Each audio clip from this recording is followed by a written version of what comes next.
Good morning, YouTubers. T-Square here with T-Square Talk. I hope everybody is having a great Christmas. It is Christmas Day, and as promised, I am going to do a video as every day.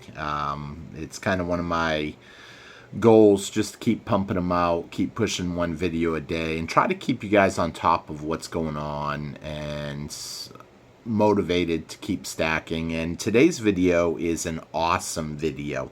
I really think this is going to be one of my better videos. It's on Christmas Day, so it wasn't intended because I'm sure a lot of people probably won't watch on Christmas Day. So it's important, if you can, hit that thumbs up button. Today's video is about something that I have mentioned before, the 21 million Bitcoin. And as of yesterday, it just came out in the news that 21 million Bitcoin is not really guaranteed. So for those of you that don't know what that means, a while ago I did a video because everybody's like, oh, there's only 21 million Bitcoin. That means there's a limit to it. They can't keep mass producing it. Therefore, it can be money because it's not like gold. I mean, gold they can keep pulling out of the ground, supposedly. And to a certain point they can, but in smaller and smaller amounts. And Bitcoin has been the halvings, which is the reward that you get when you essentially mine Bitcoin, has been getting smaller and smaller. And that's what the halvings are. And they just came out and said that 21 million is not guaranteed. And we talked about this before about a year or two ago. We're going to talk about that again tonight. And we're going to compare it a little bit to gold, even though I prefer silver right now over gold. But I like gold as well. You guys know that from watching the videos. If you enjoyed today's video, please take a quick minute, hit that thumbs up button, help me out, and leave me a comment. Let me know your thoughts. Especially if you're a Bitcoin person. I gotta emphasize that.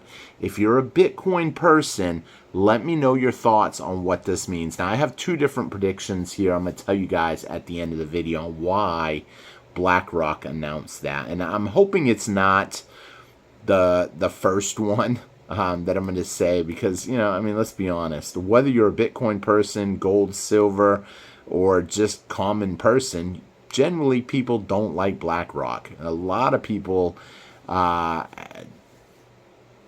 just have ill regards towards them, being that they get a lot of special preference treatment from the Fed. They get a lot of loans and big loans. And we're talking huge amounts of money. I mean, it just opens the door to doing business. So, I mean, that's why a lot of people just don't like them. They take those loans, they buy assets, the assets go up in value, and essentially they can pay back the loans with watered down money because, let's face it, we know here in the community that they will continue to dilute the value of the money as they print more and more of it. And so it just makes it easier to pay it off. So let's get in, though, and get talking about this 21 million Bitcoin not guaranteed. So how did this come up? So I guess in a meeting the other day, BlackRock had announced that 21 million Bitcoin is not guaranteed. And for those of you that don't know what that means, there is the blockchain. The blockchain, when you link in your CPU, your computer, your whatever you're mining it off from, you become a node. You are basically another auditor for the blockchain. And you end up mining it, and in order to mine it, you use your computer power to produce right answers for equations. Every time someone sends a Bitcoin or a multiple Bitcoin or whatever the case may be to another person, it should deduct your balance by, we'll say, 1 and then add 1 to their balance. And every computer on the node will shoot the answer back. And of all the right answers, then it'll take the majority. The majority of the right answers will then be right, and they will get the reward. The reason they do this is for the people that want to try to beat the system. You could have one node on the system that says, no, his went down by 100 and his went up by 100 instead of 1. But because it's the majority, that's how they calculate that. Of the right answers, the majority, someone will get a prize. A prize is basically a Bitcoin. However, the amount of prizes or rewards have been going down steadily. It makes it more unprofitable. It might have started out at 1 Bitcoin. Now it's like a half a Bitcoin every time you get it right, then a quarter, and then so on and so on, until there's nothing. Now, one of the things that I've said early on is what keeps the system going is all these computers that are logging into it, all these CPUs that are the blockchain. However, think about what happens when the reward goes to nothing, where it goes down so low where it's not profitable. Well, that can't happen supposedly, because at some point Bitcoin's going to be worth $5 million a Bitcoin. So even if you only get one little Satoshi, you just got a bunch of money. However, that's speculating that the price of Bitcoin will continue to go up. What keeps it going up is the fact that a lot of people believe the 21 million is in stone. It's guaranteed they will never make more than 21 million. Now, when you look at that equation, though, there will never be more than 21 million. We understand now when the prize goes to zero, there's no incentive. So they have to go in at some point and change it to make more Bitcoin and allow them to be mined to keep this going. But one of the major things that they have been toting the Bitcoin, the cryptocurrency people, is the amount of 21 million is better than gold, because gold we continue to take out of the ground. Silver we continue to take out of the ground. But with Bitcoin, there will only be 21 million. Even though the majority of them are actually locked away and lost in wallets. I even have one wallet that I have actually lost access to. And I'm not the only one. I've talked to other people that got them early on. They bought some crypto early on. They put it in a wallet, and then they ended up losing the passcodes. The passcode is essentially 12 random words out of the dictionary, and they have to be used in that order. And if you lose it, it's pretty hard to crack that, essentially. So with that being said, a lot of cryptocurrencies, not just Bitcoin, but everything has been lost forever. Now, with them discussing changing it, a lot of people are thinking, who knows, we'll see what happens. It's definitely causing some debate right now. My thoughts are one of two things. Either they understand that the reward will eventually go to zero, and then people will have no incentive to keep the blockchain up and running. Because the blockchain, like I said, it needs to run from people's computers. On the second note, it could also be that BlackRock put that message out, that statement out, to convince people that, you know, Bitcoin, it's not guaranteed. What does that do? It puts a little doubt in people's head. Maybe some people sell. It causes it to go down a little bit and gives them the opportunity to buy more. However, I'm convinced that BlackRock knows down the road Bitcoin is going to come down. Gold and silver, gold really, I'm going to say gold, even though a lot of us know gold and silver is money. But BlackRock, they might just look at gold as money because it is a tier 1 asset. Gold is money. And even though we still can pull it out of the ground, it is getting more expensive to pull out of the ground. It's getting harder and harder to pull out of the ground. And as it gets more costly, more labor intensive, the easy mining stuff has been pretty well plucked clean. Now we have to work harder to get it because there's essentially, it's deeper or there's less of it. Different reasons, the prices are going up. You know, you have to understand that's going to cause the price of gold to continue to go up. That, and people are always going to want it. They recognize gold as money. Once you recognize that gold is money, you have to understand that silver has always been money too. Now, here's the thing though. Gold comes out of the ground. Silver comes out of the ground.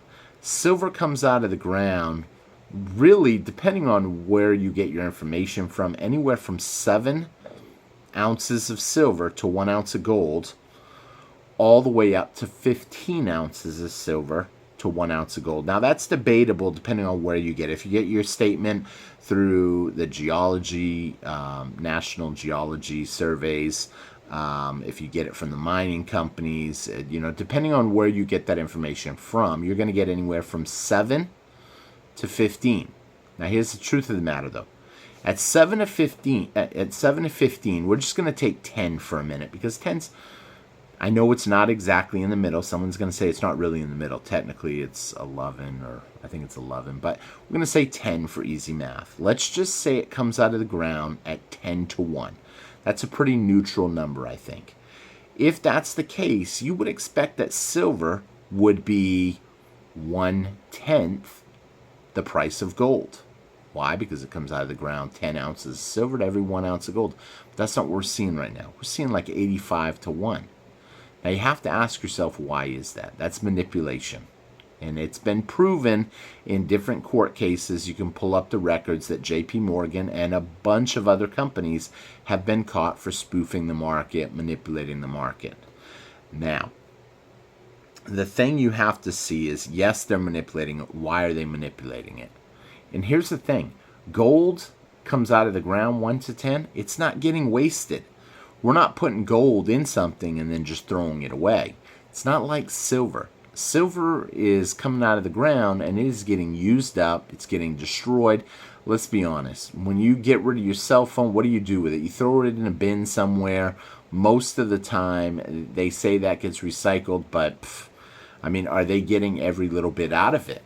How much of that silver, how much of that gold is going in a landfill somewhere, and how much of it is being recycled and brought back to the table? Less and less of it is because of profitability. The price of silver is too cheap. It's not profitable to recycle it. Now, it is in a third world country, I guess, because technically in third world countries, they're willing to put their health on the line a little bit to make a little more money, just to put food on the table. And they're not looking long term, they're looking short term. I can starve in the next week, or I can maybe be sick in 30 years from now. So they're willing to do the recycling that a lot of, I'll say United States, a lot of big countries aren't willing to work to do. Now, I believe a time is going to come where the price of silver is going to explode. It's not going to happen today. It's not going to happen tomorrow. It's definitely not going to happen today because it's Christmas Day. But it's probably not going to happen right off. What we're going to see is a steady climb in the price of silver. And if you don't believe that's possible, if you're one of them naysayers out there that don't believe that silver is going to go up, you have to ask yourself, how much was it at the beginning of this year? It was $22. Now we're at $29.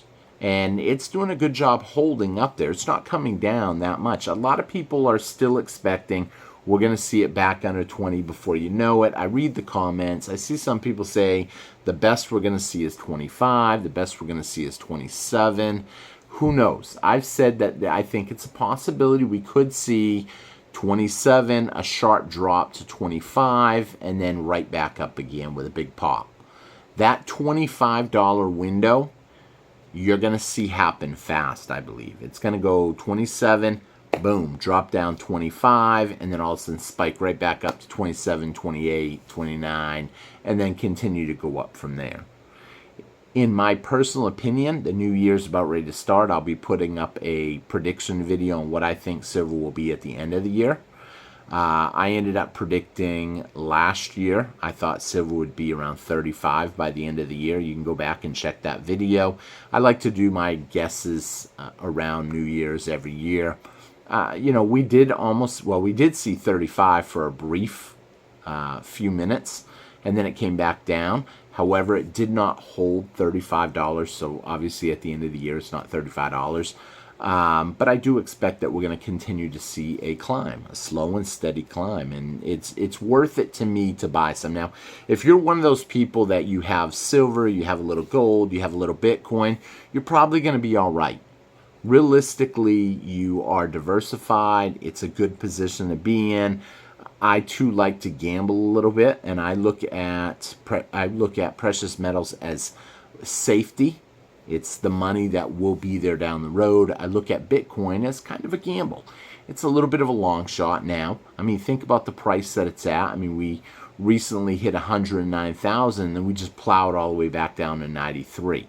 Now we are back up to 98. I know nothing ever goes up constantly, whether that be gold, silver, Bitcoin, anything. It doesn't go up forever. Eventually you have some sort of a pullback correction. That could be what we're seeing right now in Bitcoin, but it does worry me that the crash in 17, the crash in 2020 have both happened right around Christmas. And here we are seeing a pretty good pullback, but it does not mean that the ride is over. Now, I've got to stress, I personally am not a fan of Bitcoin.